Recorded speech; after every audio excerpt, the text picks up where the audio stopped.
So here we have Lucid. I didn't really break this down too much in the pre-market, but it definitely made sense pretty quickly. Had this really big gap down here, was chilling down here around 41 before the open. Um, you got the psychological level 40, and then you can see here there was a bit of a top and a resistance here that eventually broke through, and then we even had a retest. So really it was more of a zone here, which makes sense because I had trouble figuring out the exact level, but with everything that happened right around here, it was more of a zone, probably anywhere between 41 and 39 here, like that. Yeah, there we go, like that. So and then you combine that with the pre-market, which the pre-market was really good, and especially when you're dealing with when you're dealing with a big all-time high stock that has no previous levels, you want to use the pre-market a lot. And then I think the same with this. You've had weeks of action up here and even some right here, and now you're gapping way down here. And so, yeah, you can use these levels, but the further away they are, the more, flexible these are going to be. And so I do think if you have a decent pre-market, then that you can put a bit more weight on the pre-market, the further you are away from previous levels. Unless it's like a super clear level, unless, you didn't have this kind of zone. If these were all clearly respecting 40, broke 40 and retested it, then you could use 40 to the T. But this was more of a zone here, and so I think that's when you can use more of a pre-market action to add to your thesis here.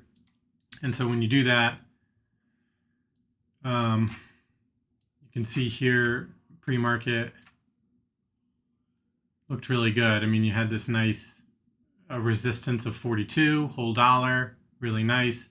And then you had a low of the 40 with a little breakdown, which to me, this looked almost like a failed breakdown, a failed continuation. Then it gets back above. So I was like, I almost took it. I thought about just getting in a small size here or even right here, but I didn't, which I think could have been fine options if you would have known what you were doing going into the open. But so you have a nice pre-market action, good volume. It was almost trading like the open, or trading like a open market here. And then creates a nice opening range here, which is also good. Here and here, and then breaks down. So then you're thinking, oh, maybe it's a gap and go. But then here's your real failed breakdown and reclaim. So, you have the 40 level, but then you also have the 39 level. So you do have to respect this somewhat. So it breaks down through 40, through 39, and then gets back above both. And this is where it's tricky because look, it even kind of rushes back down through 40 and then eventually reclaims it. So it was a little tricky here. I tried to get long right here. I either got long in the first minute or when it came down, got below 40 and then got back above. I got in really small size, and my stop was way down here because I wanted to see what it was going to give me, but this was a bit too intense for me. And I think I even tried a long once or twice right here, but here, let me see. I took these off. So I tried a long right here with 40 being held. My stop was way down here, and I got out. So I was really just risking a small size. And then it came up here, and I thought maybe it was going to hold. So then I got short, got stopped out, and then went back to, oh no, this is a long, this is reclaiming. And I just wasn't giving it very much room. But that's where this is tricky. I mean, it was like, was 39 the low? Was 40 the low? Was this 38? So I think this is more of opening, discover, is always kind of crazy. And then, like I said, this was sort of a zone here on the daily. You didn't have like a perfect level. But it does get really clean here, in my opinion. Had I gotten in some of this and not got stopped out, I definitely would have held, maybe partialed here at a high of day, but then held for something bigger here. Your ATR is 5.3. So that's pretty good here. So you're right about here. So you're not even at 1 ATR yet, 75% of it. So that's good. We had high RVOL, two RVOL, I believe. And then you got this nice sort of, like I said, fake breakdown, gets back above, holding VWAP. High of day isn't too far away. Compression, I mean, this really has all good signals to go long here. And if you're already in a position earlier, then you can really get heavy here and sort of tell yourself, well, I'm going to get long here. And if it starts to come under too much, I'm going to start to get out. And then, you know, really, if it gets anywhere down here, this is just not moving just yet. And I did try a long here, chased it a bit, but I did feel like once this broke, this was for sure a long. And the more that it was going up, the more it was a long. But then, you know, my break even was pretty tight, or was pretty high. So, but this is a pretty cool sort of gap down and then gap fill. This isn't really a trade that I like to take, but I totally understand it. Had previous resistance, psychological level. This has been really popular stock. And then gaps down. And then you have a bunch of selling days too. So kind of makes sense that you're going to have a green bar, at least for part of the day. You know, all this selling is going to be covering. So it really is a gap and retest type of daily gap. And then, you know, it really did fill the gap. It hit this wick and even hit this wick. So it filled both of those little gaps. So that's great. That's a great move. Why can't I go forward here? Yeah, so you can see here that it even moved. Did it move more than? So it moved about an ATR and a half, something like that. So that's pretty good. And then it even made another compression. That totally makes sense to me too. The fact that it sold off but then didn't get back under here, this is always worth trying again and add, especially if it comes this low. And then if it gets below it, you know, it's done. But the fact that it held it, the longer that this held, the more that you could potentially get another leg up, and that makes sense as well. This was the wick from previous day, and then this level was the wick from the day before, I think. So it made it almost all the way there. So here's IWM. This daily looks really weak to me. I could be totally wrong, but look at this range, this daily range that it's created. All these inside days, and I mean these days are huge compared to what it's been in the past. So the ATR is a lot bigger, but you have all this volume. You have these inside days. So right now, just alone, what's happened in the last week? I mean, 220 is super strong level. Plus, it's a whole dollar level, 220, and then the low of 213. So you have like two super good numbers in my opinion. And it's all on a lot of volume too. So you have inside days on a lot of volume. So it really would have been a good long here, or maybe even a good short here, which I did get some of that short here. So what I wanted to say was, for it to say it breaks up, it has so much resistance points that it has to then break through again. Because say it breaks above 220, or maybe even gaps up tomorrow or one of these days, well, it's got to get above this big candle, right? Got to get above 224. You have the 100 and the 200-day moving average combined with that. And then if it gets above that, then it has these 2 days, which have a nice inside day, double day range, which those are also on a lot of volume. So you have to give them a lot of respect. So it's like you have all these past levels back here, but all of this is super fresh and it's on a lot of volume. So these are just way more important than back here for right now, right? So levels are only as good until, you know, you have enough volume to not give a crap about the levels.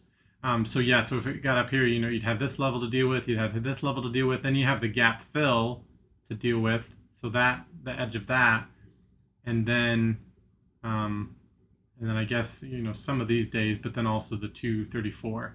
So I did a bear call option spread on this daily. And I'll just explain it really quick. Let me get the marker out here. Come on, load. Basically, I sold a call for 235. And I liked 235 because I'm hiding behind all of these. And then as a risk management, I bought the next call that I could, 236, just above it, as insurance to counter if price really comes up really strong or whatever. Looking like 235 is gonna be called away. Then I have 236 in the opposite direction. That's gonna increase in value. So, but what I do when I do these, the whole idea is that this price is not going to get any higher. It's not going to get too much higher than that, and then it's going to stay in here, or even going to come down to 210. And if it comes down, if it gets under 213, it's probably going to break down and get to 210. And if it gets to 210, well, then this, the chances of this being called away is probably pretty low. It's for January 7th, I believe, so it's not even that far. It's like a month.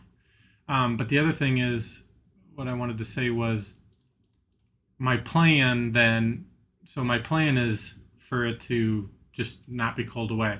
But what do I do if the price does go up? Well, like I said, there's multiple areas that I like for it to hold it back down, right? And so I'm not going to be worried about it until it gets above 229. So until it gets out of this daily, gets through these moving averages, gets above this resistance, fills this gap, and then closes up here. Once it closes up here, then it'll be on my alert, and then I will figure out how am I going to unravel this, because that's when I'm a little more worried. Because if it gets here, then I think it could come up to 234 or 235, somewhere in here, and I'm not really sure what I could do. But I just have so many levels to hide behind. That's why I think this is a good one. And the thing is I got a decent amount of premium for it. So even though this seems pretty weak, this is a really big fake breakout. A lot of the momentum now is down.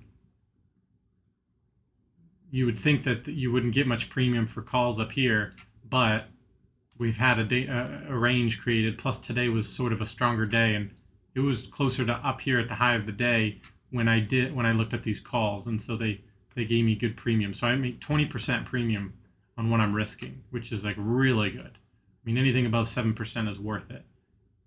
Plus I have all these levels to hide behind. So 20%, I bought 10 contracts. I'm only risking $880, I think. And I'm looking to make, I think $180. So it's maybe under 20%, but it's close. It's in between 15 and 20% return on my investment, which is 800 something bucks that I'm risking. So that's really good. Okay, so let me move on. So yeah, I took a long on Q around 385 here. So what I was seeing was you had sell-off a few days ago, then you had a compression inside day, gets to the top and then sells off, right? And then today we could have had a sort of a choppy, rangy day, which we kind of did, sort of inside here, but it was slowly trickling up, making sort of an ascending triangle. And so 385 was the bottom of this compression day. So you sort of had this zone right here, sort of like this area right there, something like that. So this was compressing up against that. Had high RVOL today, I don't know, 1.5, 1.75, somewhere pretty high. And then here's your ATR, so it had room to keep going. And so I took the breakout of 385, and you got a couple legs from there. I think it was made sense. I mean, it could have rejected could have been a resistance trade, but you know the previous intraday action here was telling you that it was compressing and it just wanted to keep going long. The other markets were kind of doing that too. And then the Tesla I also traded.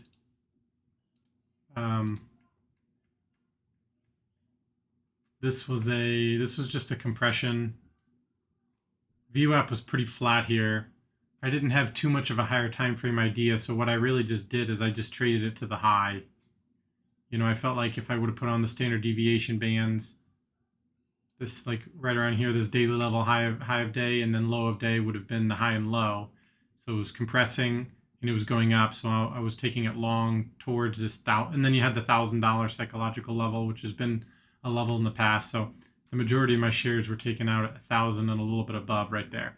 But it did keep going and it got even higher. So it really sort of got caught back into yesterday's volume here. And so the daily looks pretty nice here because I've had a ton of selling here with the markets as well. And then you had one more half a day today of selling, and then it compressed and came back up. And I do think 1,000 is a decent support level. But then obviously this huge gap and go day, this was the gap, started right here, and that's where it came down to. So that was a good spot to potentially try along too, 950, psychological 950. So you got all kinds of good levels. You got down here, you have the 910, which would be a gap fill. So you have 910, you have 950, and then you have 1,000. So for right now, those are all good levels. And if it opens tomorrow above higher, then you could even get a little reversal here and go long. Maybe it'll compress a little bit and then break out of this like 1,020 high from today and then go long. But if it doesn't, I don't know, maybe it'll be an inside day. You never know with Tesla. And that's pretty much all I got for tonight. Thanks.